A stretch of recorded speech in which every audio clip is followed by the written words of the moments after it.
We're just going to address it. This is a blanket behind us. Did we get it from our bed? Yes. Is it hung up by nails? Yes. After the video, are we going to take it down and put it back on the bed? Yes. Let's start the video.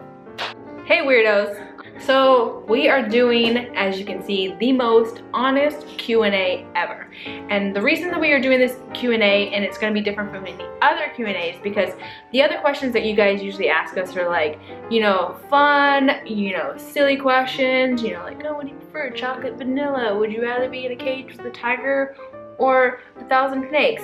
You know, it's just like, this Q&A is going to be different because it's going to be more real. And these are the questions that, you know, we have gotten a bunch before, but we haven't ever answered because we've avoided answering them because they're serious questions. They're serious and they're personal, and it's very vulnerable to put yourself out there in a way that like lets everyone know like shit that you've been through. Yeah. Can you talk about your toughest struggles growing up to where you are now, and maybe what you're most proud of? Oh. I think growing up for everyone is really hard, and especially, you know, if you're in the closet. That's super tough, I think, and you know, a lot of you can relate to that. I know growing up, I don't know, I think that was really my toughest struggle, was growing up and being in the closet and not really understanding these feelings I was feeling, because I didn't really have many people that I knew that were gay. What we're most proud of? I think the fact that like we did get through it. Yeah. And we're here. Why is Alyssa always embarrassed when the conversation is about sex? So the reason Alyssa gets really embarrassed and shy and uncomfortable when talking about sex is because of her childhood. She was sexually abused by someone, an older man, and yeah, I mean, that's enough to scar anyone. So yeah, it's a very touchy subject. It's still something that will, you know, probably never get easier. Yeah. Does that make her any less of a sexual being? No. Yeah, I think that's one of the common things that like we have gotten, and especially with the video that I answered a bunch of like awkward sex questions. The one thing was like, oh, well, like Alyssa must be horrible in bed, or Alyssa must like not have sex, or how does Sam deal with Alyssa? But in reality, it's not that like I don't have sex, it's the idea of talking about sex, and especially when it's referred back to myself and like my personal life. It's different for every survivor of molestation or rape. All right, next question. What's your worst breakup ever?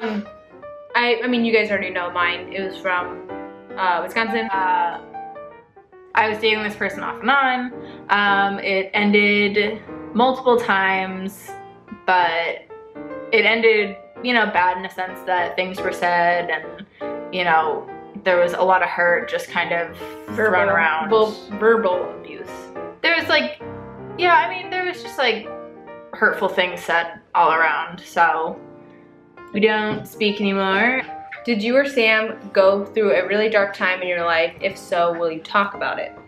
I started drinking at a really young age, and I kind of got really deep with it. It took a while for me to kind of snap out of it and stop.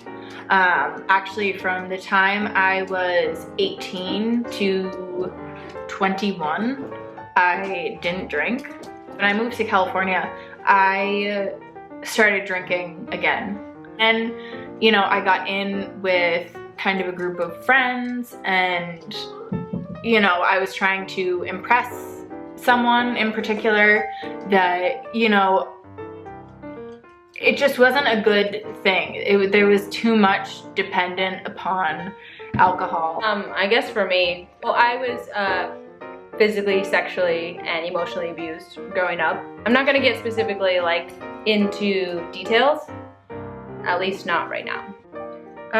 Does YouTube affect your relationship, good or bad? So here's the thing. YouTube does affect your relationship. I think there's a lot of pressure when you put yourself and your relationship online. There's a lot of pressure to have to stay together because there's other people, in a sense, depending on your relationship. A couple days before Thanksgiving, I ended things with Sam. And you guys didn't know that, but let me, I guess, just tell you why. It's not like it was bad. It was literally like 17 days, and it wasn't like, it was like a break. It was like, you go sit over there, and I'm gonna go sit over there, and then we're just gonna come back together in 17 days. But it was like, I felt like myself personally was dealing with things, and I needed to take a step back. And it wasn't her fault. It wasn't her anything. It wasn't anything that she was doing. It was myself. It was working too much. It was stressing too much. I honestly felt like I was going through some sort of like depression, I guess. I don't really know how to describe it, if that's what it is. I know depression is a real thing. I know it's a clinical diagnosis. I get that. I'm not diagnosing myself as depressed. I'm saying that's what I truly felt. So yes, we did end up going through a breakup, and that's the hard thing with like YouTube, is like we put ourselves out there, and yeah, if we break up or like if we don't tweet for a while or whatever, like you guys automatically assume that there's something wrong. And don't get me wrong, there, you know, that obviously, that is what we signed up for. We signed up for doing this and putting ourselves out there in hopes that it will better your guys' life and you'll feel connected. I don't want to make it weird, but in your relationship, is one a giver and the other one a receiver, or is it equal? It's equal. It's equal. Yeah. Equality. Have you or Sam ever thought about self-harm or suicide? Yeah. I actually didn't know that. Yeah. So I have suffered with depression and anxiety caused by obsessive compulsive disorder. For me, yes, I have. But me and my sister were watching TV, and there used to be this TV show host named Jenny Jones. She was this blonde woman, and I remember watching this show, and the show specifically was about a 15-year-old girls who have slept with 30 men or more. That was like the subject of the show. And we lived in this townhouse, and we lived on the second floor, and so I remember watching the show and just getting really upset. My sister's watching it with me. She doesn't even know this. And I went outside to the balcony, and I was just kind of like, if I jumped right now, everything would end. Like I wouldn't have to deal with this stuff anymore. Like, and this was post all the sexual abuse that I had happened to me. But basically the reason why I was so upset about the show was because these girls, these 15-year-old girls, got to choose to have sex with multiple men, and for me that choice was chosen for me. And so at the time, like, it's not like I suffered with depression, but I was so upset with the fact that like girls got to choose it and I didn't get to choose it. Have you ever had a boyfriend? Yes. Sam, I've never had a boyfriend. I've never dated a guy ever in my entire life. Sam has had many boyfriends. I have. Many boyfriends. I was a heartbreaker in school. Next question. Have you ever done anything sexual with a boy? I have not. She is not. No. And I'm okay with that. So the question that I got on my Tumblr was, why don't I ever talk about my dad? And that's because I've never met him. In 2010, I actually found out that he was murdered. So yeah, I don't talk about him because I've never met the man. Alyssa, imagine this happening to you. What would your reaction be if you met your dad? And Sam, something you did as a child that your parents don't know about. I actually read this question like 2 days ago when I got it. And I, for some reason, cannot think of anything that I would say to my dad. Because for me, I've never had a dad. You know, I've had father figures, but I've never had a dad, and there's two very different things. Mm-hmm. So I've never had a dad, so I don't even know what it's like to have one. Maybe one thing they don't know is like, which I'm sure they have to assume too. They have to.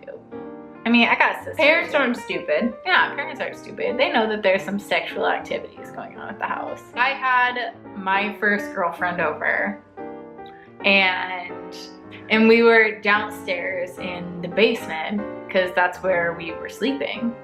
Duh. Yeah.